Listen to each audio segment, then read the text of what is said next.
Hello guys, দেখেন আমরা পরবর্তী ভিডিওতে এসে পড়েছি। দেখেন আমাদের বিল্ডিং বানানো হচ্ছে। আমরা বিল্ডিং এর এখানে আছি।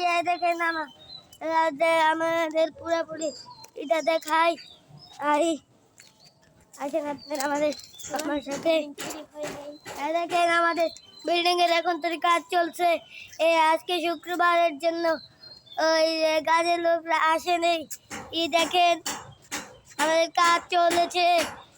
আসেন আমরা একটু ওদিক থেকে ঘুরে আনি। আসেন আসেন। এই দেখেন এই বাড়িটা কিন্তু ভাঙ্গে ফেলেছে। এই দেখেন আমাদের এই বাড়ি কিন্তু ভেঙে ফেলেছে টিকটক করার জন্য, এই যে বিল্ডিং বানানোর জন্য। আসেন তাহলে এখন আমরা একটু উপরে থেকে ঘুরে আসি। আসেন।